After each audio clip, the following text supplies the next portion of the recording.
Hi, this is Ted Mancuso from Plum Publications. We recently got a chance to spend time in Canada with Sifu Lorne Bernard, the North American head representative of Flying Crane branch of Fujian White Crane Kung Fu. We talked a lot about martial arts, and he kindly explained some of the tenets and principles of Flying Crane, an authentic lineage in White Crane boxing. We made 3 videos on what it means to study a traditional style, including weapons and long fist practice. It's always good to watch a relaxed and open presentation by a practitioner who knows his art. Here's a bit on the Flying Crane, a fast fighting style that emphasizes gliding steps and off-angle techniques. You see? Yeah. Never trust a guy who takes his watch off. You're in a bar, a guy's taking his watch off. Dude, leave now, man. This guy, I learned that from Grandmaster. If Grandmaster's taking his watch off, just fucking run, man. He's like, Grandmaster would be like, you take, I think this is better than that. He's nice, take his watch off, just dude, run. You're gonna hurt me, aren't you? Oh, maybe. He took his watch off. So we often come in from the side, so we like to come in this way.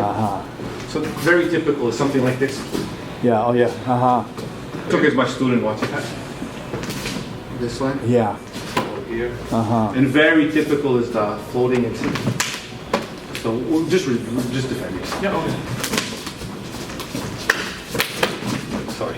That kind of stuff, you know. But what I like is always up, and then he's going to protect, and it's down, you know. So you have sticky? Yes. Yeah. We have something called chuso huanfeng.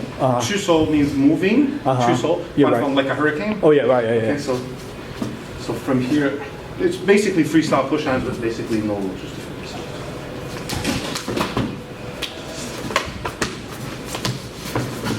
This spot, I see. So.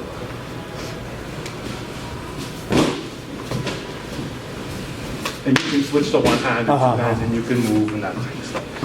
But the beginners will start with one hand. In Malaysia, they'll tend to spar this way. It's like a cultural thing. I've seen that. I've seen that. Yeah. Bam, you know. Yeah, right. Yeah. We do have the 2-hand stuff, but just why are you giving him 2 hands? Yeah. So we'll only do that if we need to, you know. So very often we'll attack one hand and then come back. That what I just did is actually very typical. Yes. Yeah. So it's just a basic 1-2 block. And the kicks is always with the tip of the toe. So I see. this. This is like the northern style's pole. Right. Yeah. The application, right? You know what I mean? Like it's not a sweep or whatever. Right. But our kicks, definitely, our hands are aimed at pressure points, and so are our kicks. So there's no such thing as a punch to the face. That would be like a child's kung fu. You know what I mean? So if you punch me here, I just move your hand so you can see this or this, or here or here. You know, on the points. Right. A block, you're going to want to hear here, or here. Here we like a lot. This is an arm break, but it can also be this way. Your wing that you did. So you see pop, you know? And we often mix like the silat guys. You know? Yeah. Kind of like extra security in case. But the main technique actually is like that. So my bridge hand, or I call it bridge hand, I'm very confident with it, you know. So people say, well, why are you doing that? This is an attack. So people say, oh, this is a block, that's a beginner. Right, exactly. You know, this is an attack, man, that the fight's over. So one of my techniques is finish. It's like, I don't need anything, I just, if it's too strong, okay, switch. That's interesting.